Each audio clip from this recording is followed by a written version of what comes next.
ایک نہر کا پل اس قدر تنگ تھا کہ ایک ساتھ 2 بکریوں کا گزر ناممکن تھا۔ ایک دن ایک بکری اس پل پر جا رہی تھی۔ پل کے بیچ میں پہنچ کر اسے ایک اور بکری ملی۔ پہلی بکری دوسری بکری سے کہنے لگی، تم واپس چلی جاؤ تاکہ پہلے میں پل کو پار کر لوں، اس کے بعد تم آ جانا۔ دوسری بکری بولی، واہ بھائی واہ، میں بھلا کیوں واپس چلی جاؤں؟ تم ہی واپس کیوں نہیں چلی جاتی؟ اور ہاں، پہلے مجھے گزر جانے دو۔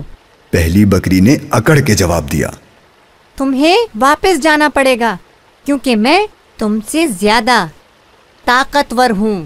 دوسری بکری نے کہا، زیادہ تو کیا، تم تو میرے برابر بھی نہیں ہو۔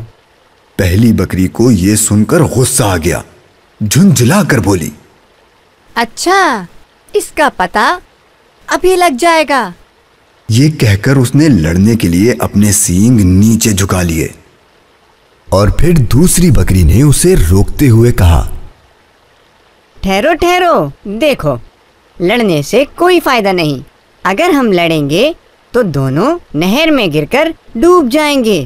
میری سمجھ میں ایک ترکیب آئی ہے، میں پل پر لیٹ جاتی ہوں، تم میرے اوپر سے گزر جاؤ۔ یہ کہہ کر دوسری بکری پل پر لیٹ گئی اور پہلی بکری آہستہ آہستہ اس کے اوپر سے گزر گئی۔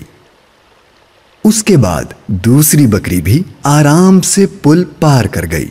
پیارے مدنی منو، دیکھا آپ نے، اگر یہ بکریاں لڑنے لگتی تو ان میں سے کسی کی بھی جان نہیں بچتی۔ سبق: سچ یہ ہے کہ جو کام غصے سے نہیں ہوتا وہ نرمی سے ہو جاتا ہے۔